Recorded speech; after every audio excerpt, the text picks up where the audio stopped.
जोरदार तालियां पवन जी के लिए।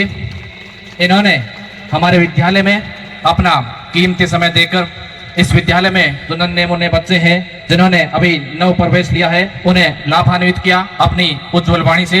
एक बार पुनः इस विद्यालय में पधारे हुए तमाम ग्रामीण जनों का, तमाम मेहमान जनों का, तमाम शिक्षाविदों का ये विद्यालय परिवार हार्दिक स्वागत करता है, अभिनंदन करता है, वंदन करता है।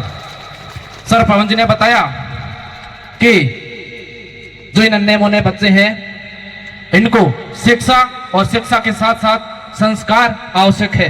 शिक्षा यानी कि हम जब विद्यालय में प्रवेश करते हैं तो हमारे शिक्षा ग्रहण करने का जो कार्यक्रम है वो प्रारंभ हो जाता है, लेकिन इसके साथ साथ आज के ग्रामीण जमाने में हम देखते हैं कहीं न कहीं शिक्षा हर विद्यार्थी तक पहुंच पा रही है, लेकिन हर विद्यार्थी तक वो संस्कार उसमें नहीं पहुंच पा रहे हैं, जिसके कारण आज हम लोग देख रहे हैं कि ऐसी अनेकों घटनाएं समाज को कलंकित करती है, जिसके कारण हमारा समाज आगे बढ़ने के बजाय एक कदम पीछे की ओर जा रहा है। ये ऐसी कुछ कुरीतियां हैं, ऐसे संस्कार की वजह से, संस्कार की कमियों की वजह से ये हमारे समाज को कलंकित करते हैं।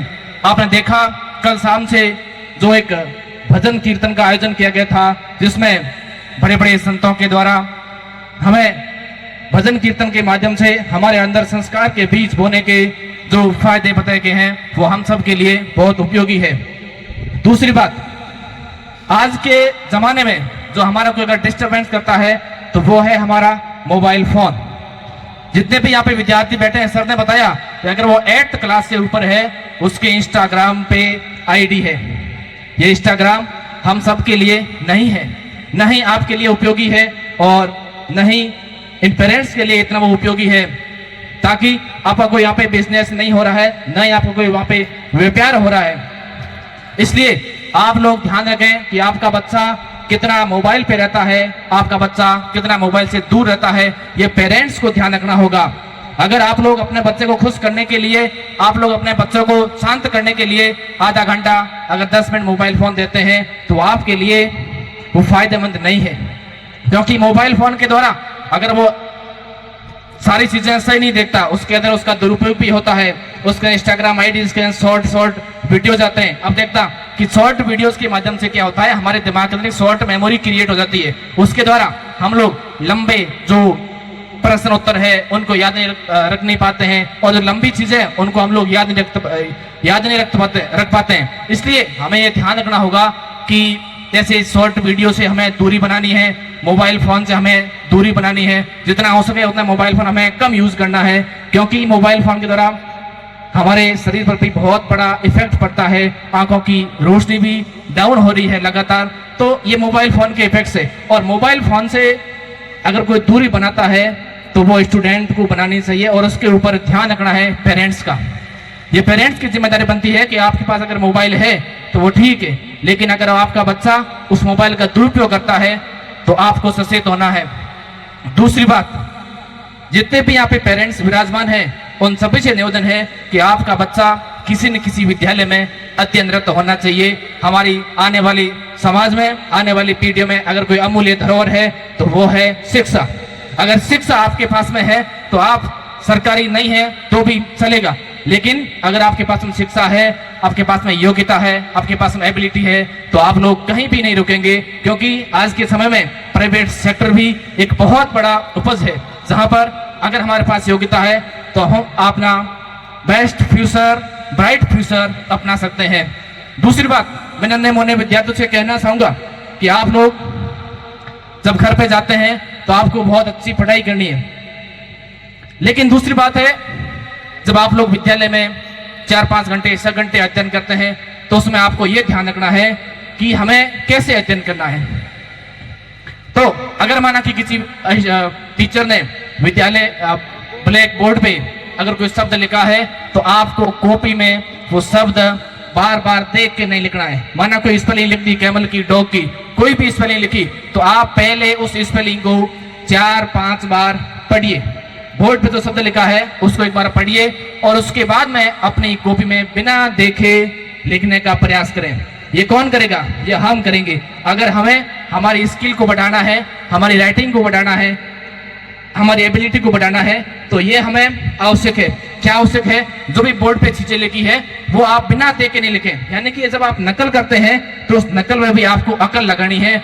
जो चीजें बोर्ड पे लिखी है उसको 2-3 बार पढ़िए, उसके बाद में बिना देखे अपनी कॉपी के अंदर लिखने का प्रयास करें। ये आपको ध्यान रखना है। इससे आपकी लिखावट भी बढ़ती है, आपकी हैंड राइटिंग भी सुंदर होती है। तो ये सारी चीजें आपको ध्यान रखनी है। इसके साथ साथ में हमारे किताबों में भी एक विद्यार्थी के 5 गुण है वो बताए गए हैं। संस्कृत में एक श्लोक है, काक श्रेष्ठा भगवान ध्यानम स्वान निद्रा तथा उच्च अल्फा हरि ग्रह त्यागी विद्यार्थी पंच लक्षणम। मतलब विद्यार्थी के कितने लक्षण बताए गए हैं? विद्यार्थी के कितने लक्षण बताए गए हैं? 5 लक्षण बताए गए। कितने लक्षण बताए गए हैं? 5 लक्षण बताए गए, जिसके अंतर्गत काक श्रेष्ठा यानी कौवे की तरह आपको ध्यान रखना है। उसकी जितनी त्वरित निरीक्षण क्षमता होती है वैसे आपको दृष्टि बनाए रखनी है। भगवान ध्यानम बगुले की तरह ध्यान रखना है। जिस प्रकार से बगुला एक शांत मुद्रा में बैठा होता है और जैसे उसके सामने अपना शिकार आता है, भोजन आता है, तो एक बार सभी से निवेदन है कि आप लोग शांति बनाए रखें। जितने विद्यार्थी खड़े हैं वापस अपनी जगह पे बैठ जाएं। केवल 5 मिनट के लिए बैठ जाए, 5 मिनट। उसके बाद आपको भोजन मिलेगा, सारी सुविधाएं मिलेगी। 5 मिनट आप लोग बैठे रहिए। तो दूसरी बात है, बगुले की तरह ध्यान। बगुला एकदम जैसे लगता है कि ये नींद ले रहा है, लेकिन जैसे उसके पास से मछली गुजरती है तो तुरंत उस मछली को कैच कर लेता है, उसको पकड़ लेता है। ऐसा ध्यान प्रत्येक विद्यार्थी को रखना है। अगर आपके पास में कोई शिक्षा रूपी शब्द आता है तो तुरंत आपको ग्रहण करना है उसे। दूसरी बात है स्वान निद्रा। जानते हो स्वान किसे कहते हैं? स्वान किसे कहते हैं? कुत्ते को। किसको कहते हैं? कुत्ते को। कुत्ते की नींद देखी आपने?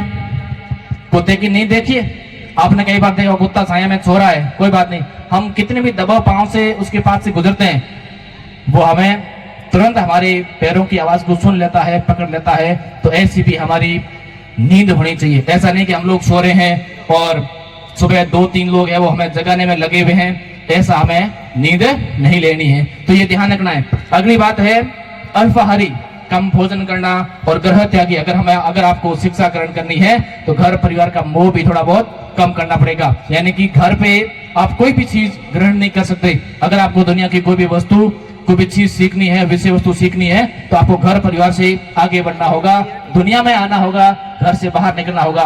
इसी के साथ इस विद्यालय में जो नव प्रवेश कार्यक्रम रखा गया, इसमें पधारे हुए तमाम ग्रामीण जनों का, तमाम विद्यार्थियों का बहुत बहुत स्वागत, अभिनंदन। Thank you Dev ji.